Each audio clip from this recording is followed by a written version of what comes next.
Hi, so I'm Shannon and this is my video on doing rainforest conservation in Peru.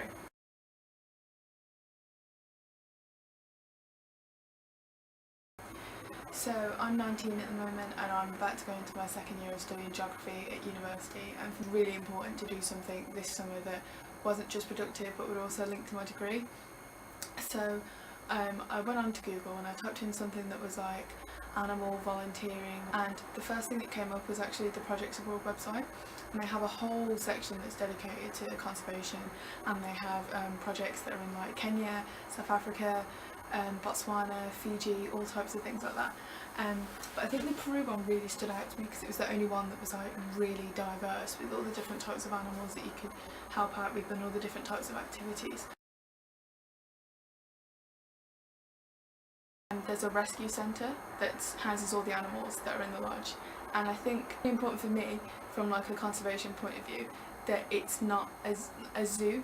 So all the animals are there because they need to be there. They're not there for tourists to show up and go, oh look how cute he is. Like, they're there because they're waiting to be released or they can't be released. So some of the animals, there aren't many in that area that they can be released, that they could find like a pack or like other animals to mate with, so they're being kept at Tarakaya. Some of them are too old, or they're like too used to humans, or they're just injured. Yeah, so you'll see videos and pictures of them in a couple of seconds. They are reborn, they usually atrophy. Okay.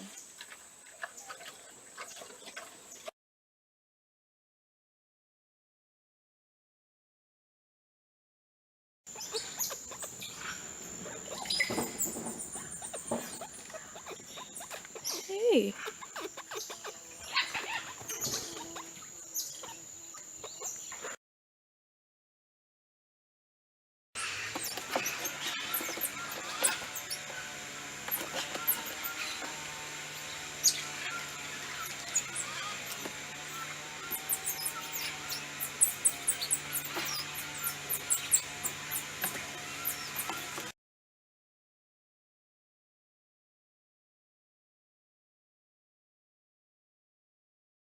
The coolest thing about having the rescue centre so close to where you're staying at Tarakaya is the chance to actually bond with the animals. Like if you're going in to feed them every day, or you're just walking around the centre and like talking to them or standing outside the cages, it really gives you a chance to gain their trust. So for me, the coolest animals and the ones that are definitely my favourites are the little tamarin monkeys. They're quite easy to build a bond with. Like if you've got food, they're your friend. Look at his little face. Oh my god.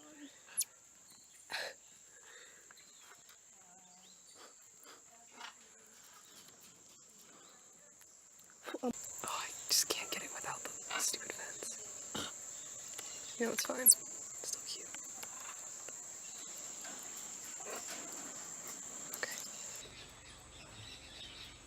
Okay. He left a banana piece on you.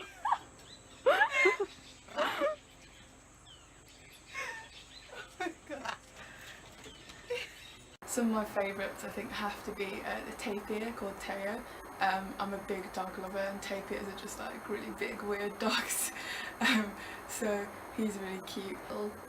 Little tamarins that are like this big. Those are like my absolute favourites. Like I love them so much.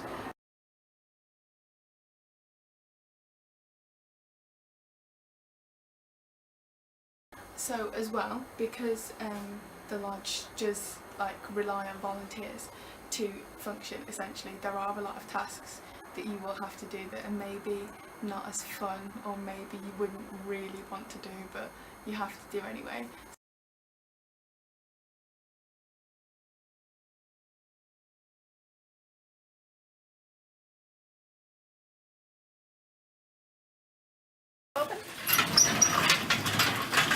Oh my god. I love your hair. I love it.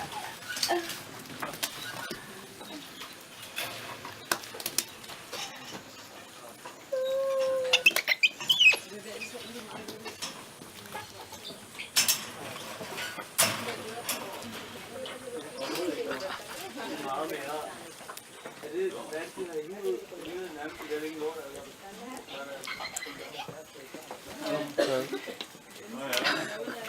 Hvad, den af? Har vi nogle danskere?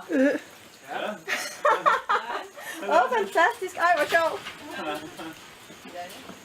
Det er altså ikke så mange, man møder herude af.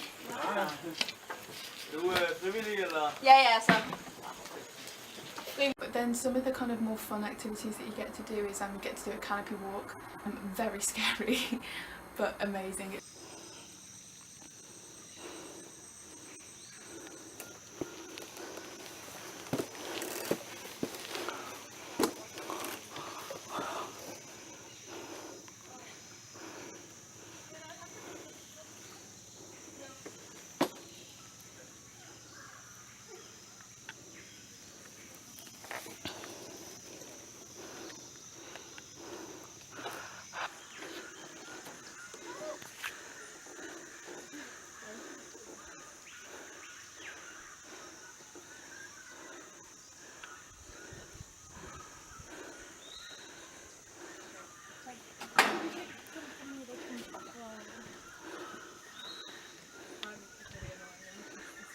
One of the coolest things about Tarakaya is the opportunity to get to do Turtle Beach. So that is basically when in the afternoon you'll skip your activity and you'll sail down the river for maybe about half an hour to find the beach where the turtles lay their eggs, and you'll pitch a tent and you get to stay there overnight. So you have your dinner on the beach, and then later on you wake up at probably about midnight and walk till around 2 a.m, 3 a.m. along the beach looking for turtle eggs. So that is something that's really rewarding, it's really fun. Are those bugs?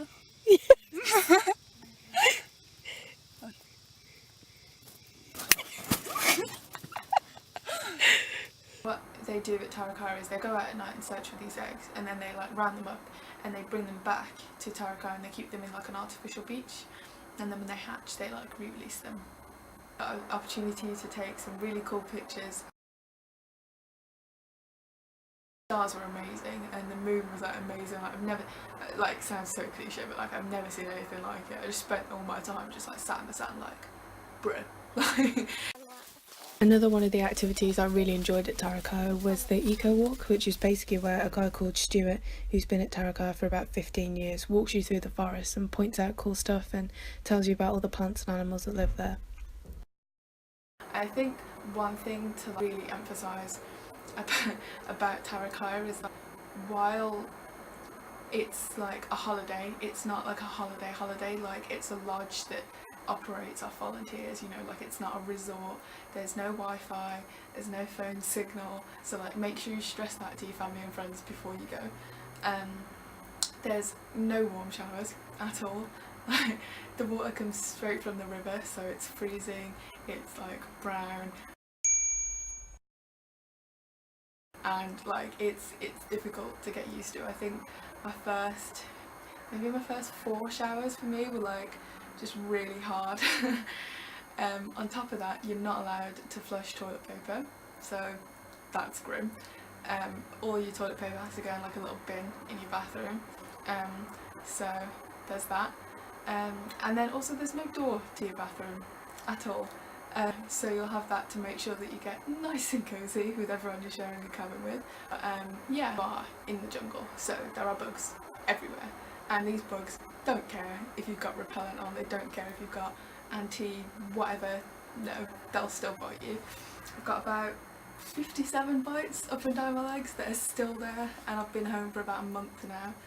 Food at Tarakaya, so this is something that I was really stressed about before going, because like I'm like a big eater, but also I can be quite picky at times, so I was really stressed that I just wasn't going to eat anything while there. But the chef, Lola, the food is so good. Like I'll admit a lot of it is rice and pasta, like a lot of it is rice and pasta, but what she does with rice and pasta, I'm amazed. And the really good thing as well is that because it's like an environment related project, we had a lot of people who were vegetarian or vegan, and she was always able to adapt the meals. So if that's something that you're stressed about, don't worry about it at all. And when I say adapt, I mean like it would be the same meal just without the things that you can't eat in it. So it's never like we would have bolognese and they'd have like, I don't know, like raw veg. it'd always be something that was cohesive so that everyone felt like they were sharing the same meals. That was great. And also I got quite ill in the second week, and she made me like a little drink of like honey and ginger and sugar that like completely cured me. It's like a miracle. I woke up the next morning, I felt great, and also it was really tasty, so thanks Lola. Yeah, after dinner we tended to play for plates, which is really fun. So everyone would gather around at night and just play card games, and the person who lost would have to wash up all the dishes, and like everyone cheated. Everyone. Like I'm not a type of person who normally cheats at games, but after I think it was night 2, the stress of having to wash at least 30 plates got to me, and you just forget all your morals. Like it's not like when you see how many plates there are, it's not worth it. So we got to Tarakaya, which is where I got this lovely shirt about the conservation project. It was just amazing to like see the stuff there, like after we'd read all this stuff online, and like imagine what it would be like. It was just amazing to actually see it like in front of us. So me and Mum went along to the first event that they had in the UK. We kind of heard more what the company was about and like what they wanted to achieve and stuff, and I think that really like got Mum on board, because before that she'd been a bit worried. I think she thought I found some like dodgy project online and was just about to fly halfway across the world to like do this thing. And I went to my local doctor and I had vaccinations for hepatitis A, hepatitis B, rabies and yellow fever, and it turns out that you actually have to pay for yellow fever and rabies. So the yellow fever one you have to get done at a certified clinic, and that's £52 to get done, and then your rabies is £56, and you need 3 shots of those over like consecutive weeks.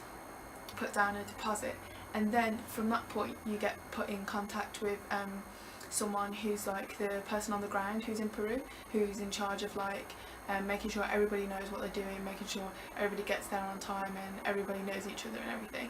So that person for this project is Elvira, and she's absolutely fantastic. Like you can call her, you can email her, and she just always knows the answer to your question, and if she doesn't, she'll put you in contact with someone who does. And like I cannot stress how good she was. Like my mum emailed her like every other week with a question, and she was always like able to respond and answer and everything. She's like really good. The short-term special, which is the type of project that I went on, which is specifically for people who are 16 to 19, and it means you get a lot more extra support and stuff. So I was actually put in contact with a boy from Manchester and a girl from London, and then another girl who's from Luxembourg as well. So we were all in like a chat about 3 weeks before we went, so we could all talk to each other and like say that what we'd got and like how we were preparing and stuff. So that was really nice. So then the way to get there, because we all decided to have our travel booked by Projects Abroad, is we all ended up meeting up in Madrid. So the 3 of us from the UK met up at Heathrow Airport, and then we flew to Madrid where we met the girl from Luxembourg, and then we continued the rest of our journey together.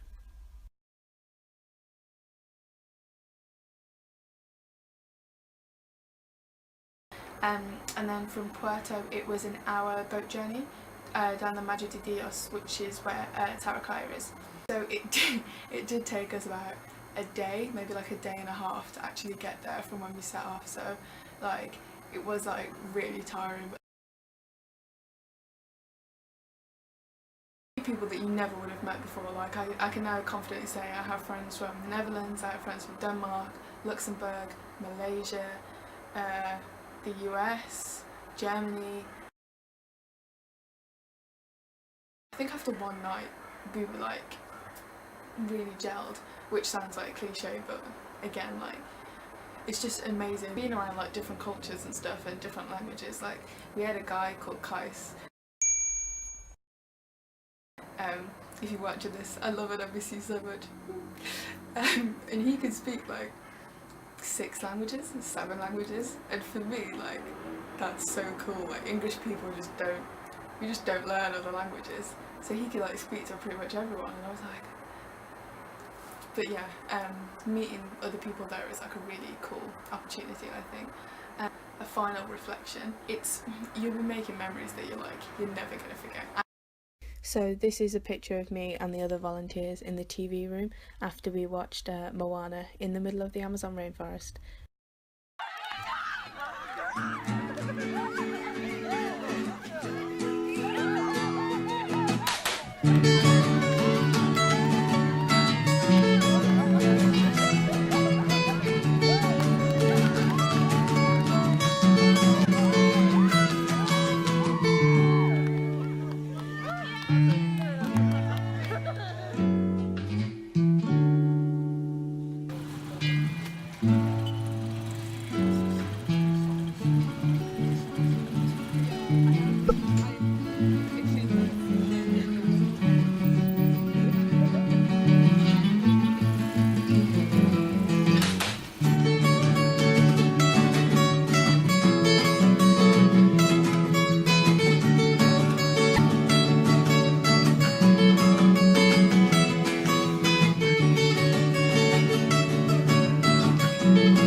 Not many people are going to be able to say that they've done the same thing as you, which I think is like a big thing, especially if you're looking to put it on your CV like I am. Like, so much stuff that I like know about now that like I wouldn't have known about otherwise.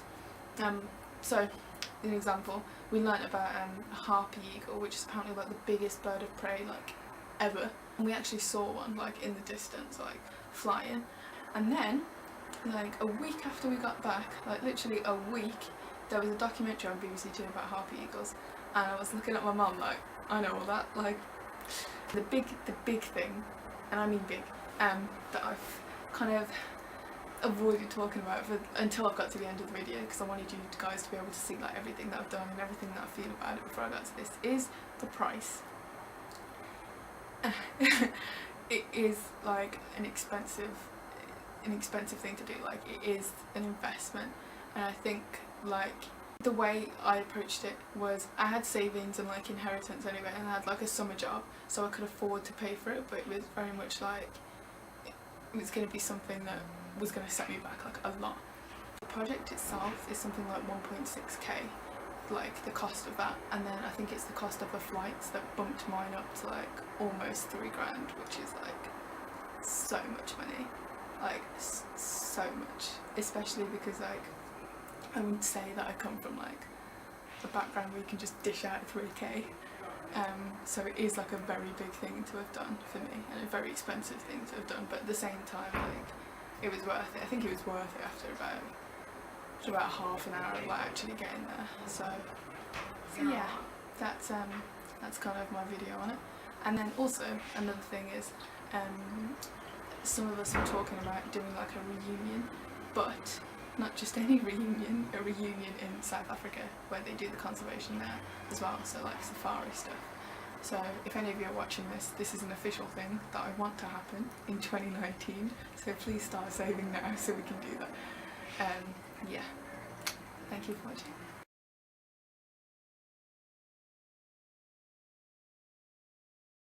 So something that's really important you do when you get back that I forgot to mention despite wearing a plaster for the entire video is just go to your local doctor and make sure you get a checkup when you get back.